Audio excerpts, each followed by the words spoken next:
कि देखो भाई, खाली गुजरात में हराने से काम नहीं चलेगा। जब तक बिहार में भाजपा को पानी नहीं पिलाओगे तब तक मुकम्मल लड़ाई कामयाब नहीं होगी। और यह बात मैं इसलिए कह रहा हूं कि बिहार की धरती ज्ञान की धरती है।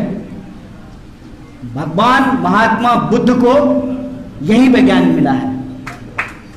बिहार की धरती तपस्या की भूमि है, तप की भूमि है। चाणक्य भी यहां पैदा हुए और आप पावापुरी जाकर के देख लीजिए, जैन मुनियों की तपस्या की ये भूमि मानी जाती है। और बिहार की धरती परिश्रम की भूमि है। ज्ञान, तपस्या और परिश्रम की भूमि है बिहार। और जब मैं परिश्रम की बात करता हूं तो आप दशरथ मांझी का नाम याद रखिएगा। एक हथौड़ी और छेनी लेकर के उस इंसान ने पहाड़ काट करके रास्ता बना दिया। यह बिहारी होने का मतलब होता है। बिहार वो भूमि है। मैं अपने गुजरात के दोस्तों को कहना चाहता हूं कि आपके यहां पोरबंदर में मोहनदास करमचंद गांधी पैदा हुए थे, लेकिन वो गांधी जब बिहार की इस ज्ञान, तपस्या और परिश्रम की भूमि पे आए तो हमने उनको महात्मा बना दिया। ये बिहार की भूमि है। ये बिहार की भूमि है कि आप कोई दौर उठा करके देख लीजिए, इतिहास का कोई दौर उठा करके देख लीजिए, बिहार के बिना इस देश का इतिहास पूरा नहीं होता है। खुशी की बात है, थोड़ी अफसोस की भी एक बात है। कल श्री बाबू की जयंती थी। श्री बाबू ने जो है एक रिकॉर्ड बनाया था, सबसे ज्यादा दिनों तक मुख्यमंत्री होने का। श्री बाबू जो काम करके चले गए, उनका रिकॉर्ड अभी तक बीट नहीं हो पाया है। और हमारे कुछ दोस्त पूछते हैं कि बिहार को कांग्रेस पार्टी ने क्या दिया। बिहार को बिहार कांग्रेस पार्टी ने बनाया। इस बात को हमको गर्व से स्वीकार करना है। और आज हमारी सबसे बड़ी चुनौती क्या है? आज दिन है अशफाक उल्लाह खान का। अशफाक और बिस्मिल की दोस्ती के बारे में आप सब लोगों ने शायद देखा होगा, आप लोगों ने उसको पढ़ा होगा कि उनकी दोनों की जब बातचीत होती है तो अशफाक कहते हैं राम प्रसाद बिस्मिल से, देखो दोस्त, तुम्हारे धर्म में पुनर्जन्म है, तो तुम तो जाओगे वहां और भगवान से कहोगे कि हमको दोबारा भारतीय बना करके भेज दीजिए, हमको ब्रिटिशर्स के दांत खट्टे करने हैं। हमारे धर्म में पुनर्जन्म नहीं होता है। लेकिन अगर मैं जन्नत जाऊं, अल्लाह से हमारी मुलाकात हो, तो मैं उनको कहूंगा कि एक बार और हमको भारत भेज दीजिए।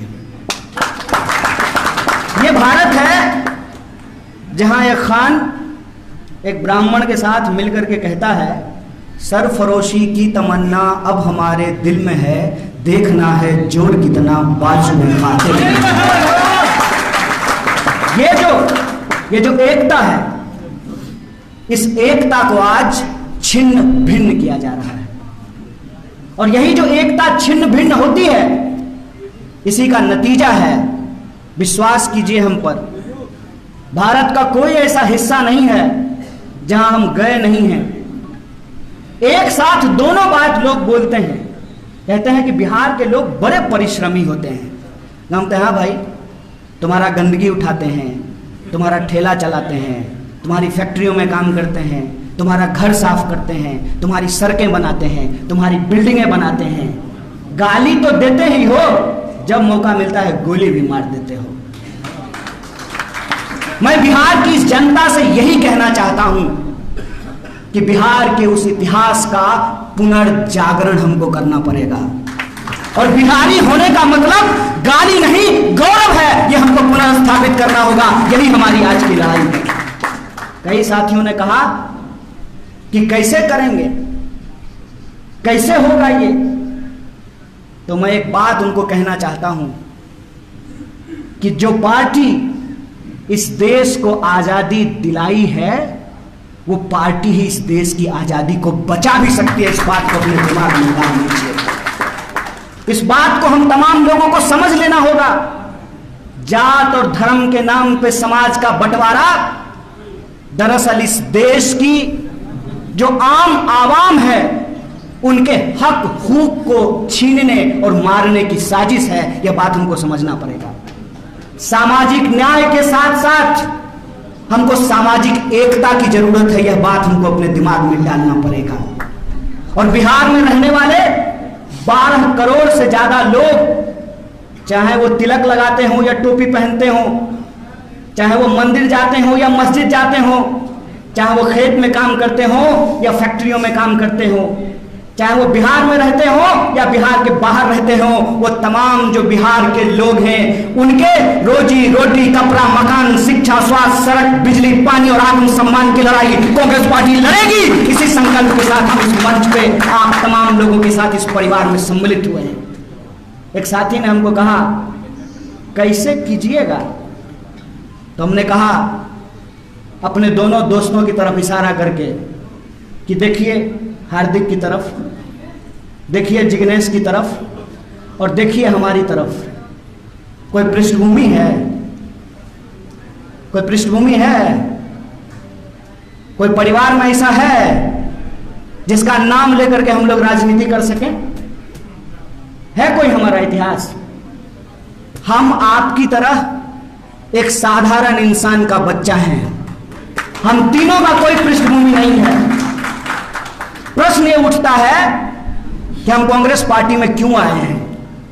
हम कांग्रेस पार्टी में इसलिए आए हैं कि गर्व के साथ हम आपको इस मंच से खड़ा होकर के बोलते हैं, जिसके जिसके पास बाबूजी का थाती है ना, सब अपने अपने छाती में उसको लपेट लिया है। कोई बांटने के लिए तैयार नहीं है। एकमात्र नेता श्री राहुल गांधी, और ये मेरा व्यक्तिगत अनुभव नहीं है, हमारे जैसे पृष्ठभूमि वाले 2 और आंदोलन से निकले हुए नेता यहां बैठे हुए, उनसे पूछ लीजिएगा। एकमात्र नेता राहुल गांधी जो हाथ बांह फैला करके हम जैसे पृष्ठभूमि वाले लोगों को गले लगाते हैं। इसलिए हम इस पार्टी में आए हैं। हम इसलिए इस पार्टी में आए हैं कि इस पार्टी में वो सहिष्णुता है। इस पार्टी में वो सहिष्णुता है कि आप जय भीम भी बोल सकते हैं और जय सरदार भी बोल सकते हैं। 2 नेता बैठे हुए हैं, जय सरदार भी बोल सकते हैं, जय भीम भी बोल सकते हैं, जय हिंद भी बोल सकते हैं। ये इस पार्टी की खासियत है। सचमुच अगर आप भारत को समझते हैं तो भारत एक ऐसी भूमि है, इसकी संस्कृति ऐसी है कि हम सबको लेकर के चलते हैं। इसीलिए तो कहते हैं कि ये विविधता में एकता वाला देश है। और उस विविधता को अपने आप में अगर कोई समेट करके चल सकता है, वो बगीचा, वो बगिया कोई है तो वो कांग्रेस पार्टी है, जहां हर रंग के फूल खिल सकते हैं। इस गुलदस्ते में हर रंग का फूल खिल सकता है। इसीलिए हमारी यह समझदारी है कि अगर इस देश में लोकतंत्र के प्रति आपकी चिंता है, अगर आपको सचमुच किसी मरते हुए इंसान को देखकर तड़प होता है, आपको सचमुच लगता है कि हमारा देश झूठों के हाथ में चला गया है, तो सदाकत का मतलब सच्चाई होता है। आइए हमारे साथ हाथ मिलाइए, ये वो वक्त है कि मिलकर के इसके खिलाफ लड़ा जाए। बिल्कुल साफ समझ है, कोई इफ बट नहीं है, कोई तू मैं नहीं है, बिल्कुल सीधी बात है। जो भाजपा से लड़ना चाहते हैं वो कांग्रेस पार्टी के साथ होंगे, और जो कौन सतली पुताव कना करना चाहते हैं वो यही गुनागणित करेंगे। राष्ट्र कवि दिनकर ने एक बात कही है, दो न्याय अगर तो आधा दो, उसमें भी यदि बाधा हो तो दे दो केवल 5 ग्राम, रखो अपनी धरती तमाम। हम पार्टी के तौर पर सिर्फ अपने हक की बात कर रहे हैं। और दुख की बात यह है कि एक पढ़ा लिखा इंसान लठायत की भाषा बोलता है, और हमारे प्रभारी के बारे में उनको मालूम नहीं है कि ये कौन है। ये जो आपके बीच में बैठे हुए इंसान हैं, मैं इनके बारे में आपको बताता हूं। कि अगर इनके जैसे लोग कांग्रेस पार्टी में नहीं होते तो हमारे और जिग्नेश जैसे लोगों को कांग्रेस पार्टी में आने का हिम्मत नहीं होता है। ये वो इंसान हैं जिनके चलते वेदांता का 50,000 करोड़, सुनना बैठा लीजिएगा संबित पात्रा की तरह, 50,000 करोड़ का प्रोजेक्ट बंद कर दिया कांग्रेस पार्टी के शीर्ष नेतृत्व ने आदिवासियों के हक और अधिकार के लिए। और ये जिनके प्रवक्ता इनके खिलाफ बोल रहे हैं, मैं उनसे कहता हूं कि अपने आका से जाकर के पूछिएगा ड्राइंग रूम में कि भक्त चरण दास कौन है, पूछिएगा उनको कि कौन है। समाजवादी आंदोलन के रीढ़ चंद्रशेखर जी की सरकार में ये मंत्री रहे हैं। किसी के लिए कुर्सी कुर्सी बड़ा खेला होगा, लेकिन मैं आज भी कहता हूं ये भारत है, बेईमान लोग यहां पे होंगे, लेकिन ये धरती आज भी त्याग, तपस्या और ईमानदारी से चल रही है। इस पे भरोसा रखिए। मैं आपको कहता हूं कि अपने लिए इस बात पे भरोसा रखिए, और इस बात के लिए भरोसा रखिए कि कोई भी चीज ऐसे नहीं मिलती है भाई साहब। ऐसे ही सबका वोट बराबर हो गया है। शकील भाई का वोट एक, चंदन भाई का वोट एक, राकेश भाई का वोट एक, कन्हैया का वोट एक, ऐसा ही वोट हो गया है। प्रतिमा जी का वोट एक, पूनम जी का वोट एक, ऐसा ही बराबर हो गया है। सोच के देखिएगा, समझ करके देखिएगा, ये साधारण चीज नहीं है। और आज वोटों को लोगों ने गुना गणित में फंसा दिया है। वोटों के गुना गणित से ऊपर उठ करके हमको बिहार के मुस्तकबिल के बारे में सोचना पड़ेगा। इसलिए आज हम इस धरती पर आए हैं, इसीलिए आज हम यहां जब सभा कर रहे हैं तो किसी के ऊपर हम अनावश्यक टिप्पणी नहीं करना चाहते हैं। जनता के अदालत में जनता के सवालों को लेकर सिर्फ चुनाव में नहीं, चुनाव से पहले भी और चुनाव के बाद भी उनके दुख दर्द में, उनकी न्याय, एकता और बड़ाव की लड़ाई में जो शामिल होगा वही उसका नेतृत्व करेगा। ये बिहार की जनता को चुनना पड़ेगा।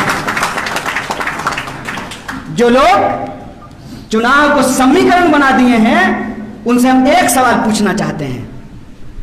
कोरोना का बीमारी जात पूछ करके हो रहा था?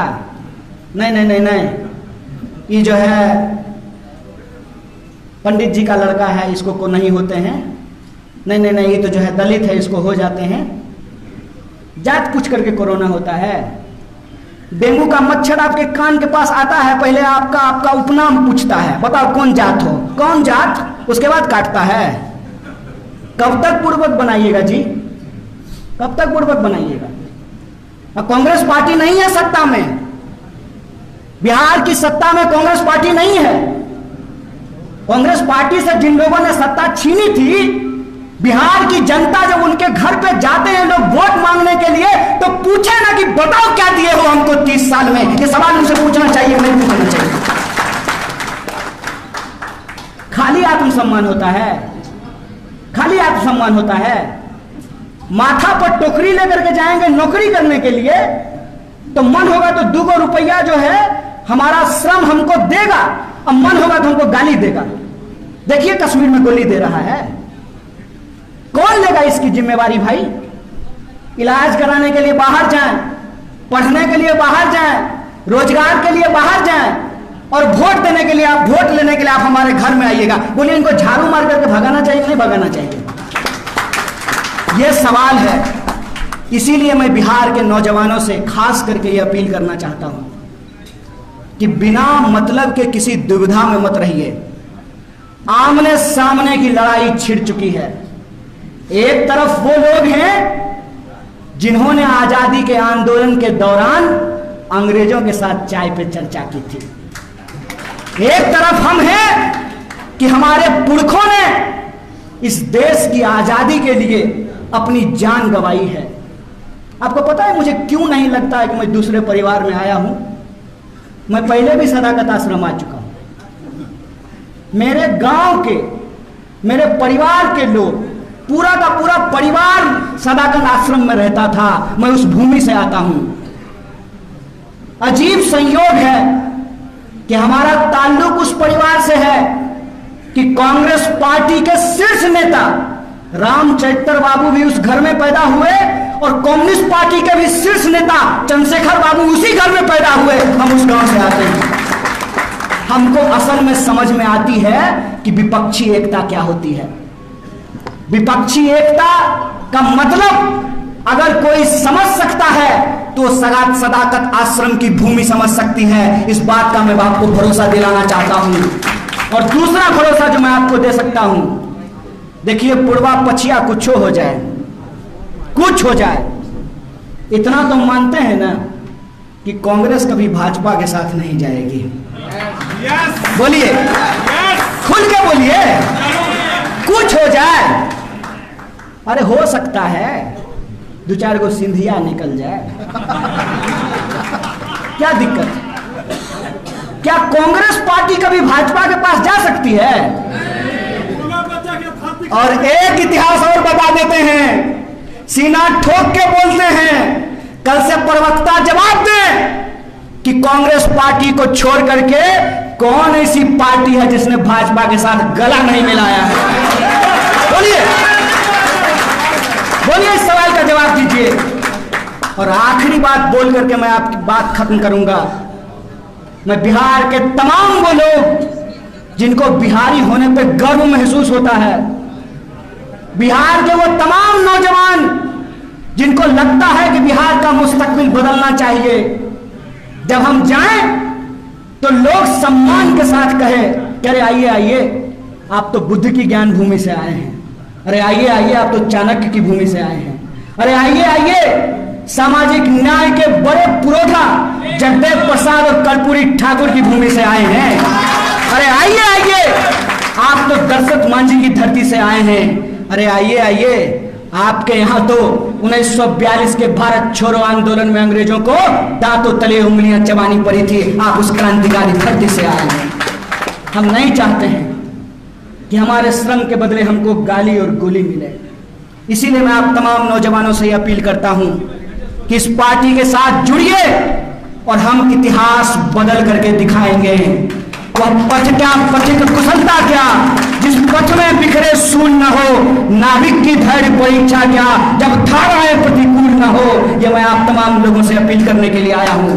आज इस देश की आजादी अगर खतरे में है तो इस देश की सबसे पुरानी पार्टी जिसने लाखों लोगों की कुर्बानियां देकर इस देश को आजाद कराया था, उसकी आजादी को भी ये पार्टी बचाएगी। इसी संकल्प के साथ कि मिलकर के हम लड़ेंगे, इस संघर्ष को आगे बढ़ाएंगे और इस लड़ाई को हम जरूर जीतेंगे।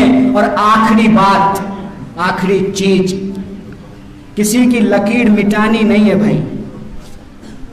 कुछ लोग होते हैं कि दूसरे की लकीर मिटाते रहते हैं।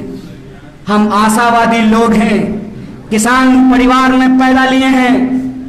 हम लोग किसी की लकीर मिटाएंगे नहीं, अपनी लकीर खींच कर दिखाएंगे, नया बिहार बनाकर दिखाएंगे। बहुत बहुत शुक्रिया, बहुत बहुत धन्यवाद।